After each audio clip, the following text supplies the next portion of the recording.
మనకు తెలియపోయి ఉండొచ్చు. ఆయన ప్రమాణ స్వీకారం చేసిన రోజునే అధికారులను పిలిచి మనం ఈ 6 ఎన్నికల హామీలు ఉన్నాయి, అలా ఎలా అమలు చేయాలి, పెన్షన్ అవుతాయని జూలై 1 అని చెప్పేశారు ఆయన. మిగతా అంశాలు ఎలా చేయాలనేది ఆ రోజు సాయంత్రం ఆయన సమావేశం పెట్టడం జరిగింది.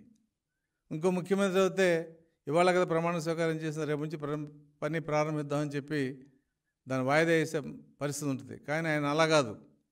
ఆ రోజు ప్రమాణ స్వీకారం చేసిన కాడి నుంచి ఇవాళ వరకు కూడా ఆయన ఎక్కడ కూడా రిలాక్స్ అయ్యి విశ్రాంతి తీసుకున్న పరిస్థితి లేదు. మరి అటువంటి ముఖ్యమంత్రితో నడిపోతున్న ఈ ప్రభుత్వం మంచి ప్రభుత్వం అనేది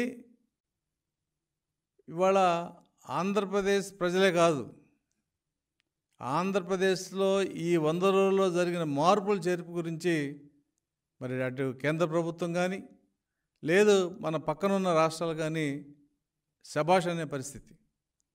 కేంద్రం అయితే చాలా స్పష్టంగా చెప్పింది, మేము మీకు అండగా ఉంటాం, మీకు అమరావతికి డబ్బులు ఇస్తాం, పోలవరం బాధ్యత తీసుకుంటాం, మీరు ఏదైతే నష్టపోయారో ఆ నష్టాన్ని మీరు కష్టపడి పూరించుకోండి, కేంద్రం సహాయంగా ఉంటుందని చెప్పి ఆ రోజు ప్రధానమంత్రి గారు కూడా చెప్పడం జరిగింది. ఎందుకంటే ఇవాళ ఆంధ్రప్రదేశ్ అప్పులు ఊబిలో ఉంది. దాదాపు 10 లక్షల కోట్ల పైన అప్పు చేసి వెళ్ళిపోయింది గత ప్రభుత్వం. ఆ అప్పులు తీర్చాల్సిన బాధ్యత, అలాగే గత ప్రభుత్వం పెట్టిన బాకీలు. పోయినసారి రైతు భరోసా కింద 4-5 ఇన్స్టాల్మెంట్లు ఉన్నాయి కట్టండి అంటే అది ఆ ప్రభుత్వం చెప్పిన స్కీము నేనేమోనని చెప్పి ఆయన రైతు రుణమాఫీని ఇవ్వకపోవడం జరిగింది. ఇవాళ ఏం జరుగుతుంది?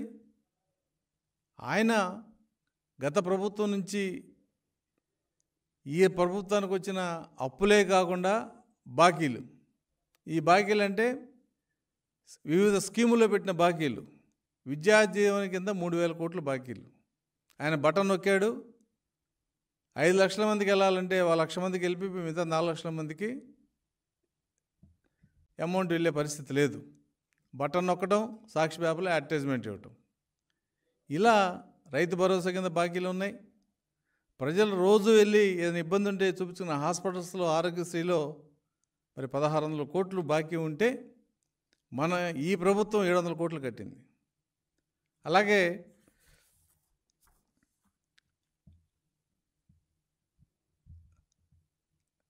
విద్యా దీవెన 3,000 కోట్లు బాకీలు పెట్టి ఫీజు రీయింబర్స్మెంటు దాదాపు 6 లక్షల మంది విద్యార్థులకు ఇవ్వని పరిస్థితి. ఈ ఆఫీస్కి ప్రతిరోజు గ్రీవెన్స్ పెట్టినప్పుడల్లా కొంతమంది పిల్లలు వస్తున్నారు, సార్ మా కాలేజీలో సర్టిఫికేట్లు ఇవ్వలేదు, నేను ఫర్దర్ ఎడ్యుకేషన్కి వెళ్ళాలంటే నా సర్టిఫికేట్లు కావాలి, మేము అడిగితే మా ఫీజు కట్టలేదు అంటున్నారు, మా ఇంట్లో మా తల్లిదండ్రులను అడిగితే 1 ఇన్స్టాల్మెంట్ వచ్చింది, మిగతా 3 ఇన్స్టాల్మెంట్ వాళ్ళు చెప్తున్నారు, మా పరిస్థితి ఏంటని. మరి ఒకళ్ళే ఇద్దరు అంటే ఏదైనా ప్రభుత్వం చేస్తుంది. ఇవాళ 6 లక్షల మంది విద్యార్థులకి ఫీజు ఎగ్గొట్టిన పరిస్థితి. వాళ్ళ భవిష్యత్తు ఏమవుతుంది? విదేశాలకు వెళ్ళేవాళ్ళు ఉన్నారు, బీకామ్ పాస్ అయ్యి ఎంకామ్ చదువుకున్న వాళ్ళు చదవాలని ఉన్నారు, బీసీఏ తర్వాత ఎంబీఏ చదువుకోవాలని పిల్లలు ఉన్నారు, డిగ్రీ నుంచి పోస్ట్ గ్రాడ్యుయేషన్కి వెళ్ళాలనో లేకపోతే పోస్ట్ గ్రాడ్యుయేషన్ నుంచి ఇంకా పై చదువులకు వెళ్ళాలని ఉన్న పిల్లలంతా కూడా, ప్రత్యేకించి ఇంజనీరింగ్ పిల్లలు ఈ సర్టిఫికేట్ లాగా చాలా ఇబ్బంది పడుతున్న పరిస్థితి. అలాగే ఆరోగ్యశ్రీ, వైద్యం విద్యలో గత ప్రభుత్వం చేసినంత మోసం భారతదేశంలో ఏ ప్రభుత్వం చేయలే. 2,000 కోట్లు 2,500 కోట్లు బాకీ ఉంటే హాస్పిటల్స్ అన్నీ మేము ఈ సేవలు ఆపేస్తామని చెప్పి నోటీస్ ఇస్తే గత ప్రభుత్వం 500 కోట్లు ఇచ్చి చేతులు దులుపుకుని ఎన్నికలకు వెళ్ళిపోయింది. ఈ ప్రభుత్వం 700 కోట్లు కట్టి హాస్పిటల్ యజమానిని పిలిపించి ఆ బాకీలు మేము చెల్లిస్తాం, మీరు భరోసాగా ఉండండి, పేదలకు వైద్యం చేయండి అంటే మరి వాళ్ళు కూడా ఇప్పుడే ఆరోగ్యశ్రీని నెమ్మదిగా బాకీలు తీరించు హాస్పిటల్స్ అన్నీ కూడా ప్రారంభించడం జరిగింది. అంటే గత ప్రభుత్వం బాకీలు పెట్టిన సంక్షేమ పథకాలని ఈ ప్రభుత్వం చెల్లిస్తుందంటే అది ప్రజల కోసమే. మరి గత ప్రభుత్వం అలా చేయలే. తెలుగుదేశం పెట్టిన బాకీలు మాకు సంబంధం లేదు అని చెప్పి సీఎంఆర్ఎఫ్లో చెక్కులు ఇస్తే కూడా ఆ ప్రభుత్వం ఇచ్చిన చెక్కులు యాక్సెప్ట్ చేయొద్దని చెప్పి బ్యాంకులు నోటీస్ ఇచ్చి చెక్కులు తిప్పి పంపిన పరిస్థితి. కాబట్టి దుర్మార్గం అనేది ఏ స్థాయికి వెళ్ళిందంటే, చిచ్చి ఈ మనిషి మనకు వద్దు, ఈ ప్రభుత్వంతో మనం జీవించే పరిస్థితి లేదని చెప్పి మరి గత ప్రభుత్వాన్ని ఎంత దారుణంగా ప్రజలు దెబ్బ కొట్టారంటే 151 అప్పటికి ఒక రికార్డు, నేషనల్ రికార్డు. 124 సీట్లు ఇచ్చి కూటమి ప్రభుత్వం గెలిపించుకున్నారు. ఎందుకని? ఇది మంచి ప్రభుత్వం, ఈ ప్రభుత్వం మీద నమ్మకం ఉంది.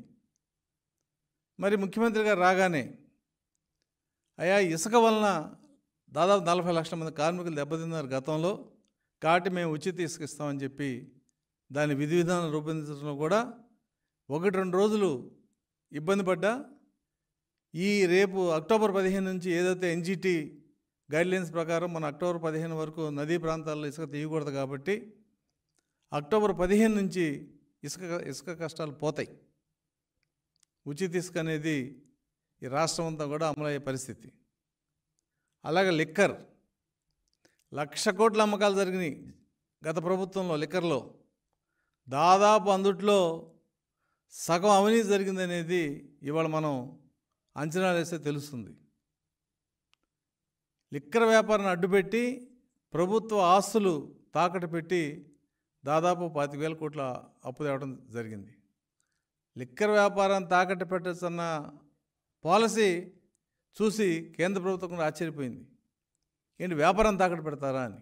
ఎవడన్నా ఆస్తులు తాకట్టు పెడతాడు, లేదు బంగారం తాకట్టు పెడతాడు, కానీ వ్యాపారం తాకట్టు పెట్టి వ్యాపారం మీద వచ్చే ఆదాయం తాకట్టు పెడతాం అనేది ఇది ఎందో వింతలాగా ఉంది. దీనికి మేము అంగీకరించమని చెప్పి కేంద్ర ప్రభుత్వం చెప్పినా కూడా బుద్ధి లేని బ్యాంకులు 30,000 కోట్లు 25,000 కోట్లు అప్పు ఇవ్వడం జరిగింది.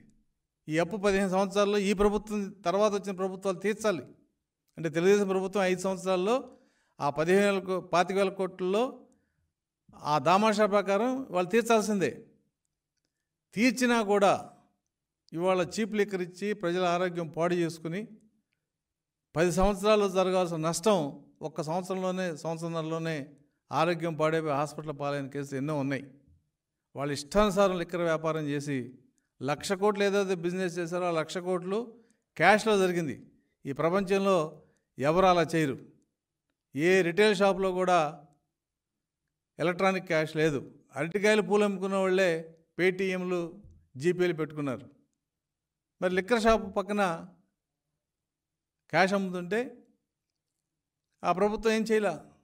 1,00,000 కోట్లు క్యాష్కి వెళ్ళింది. ఆ క్యాష్ ఎటుపోయింది, ఆ లెక్కలేంటి అనేది ఎక్కడ రికార్డు లేదు.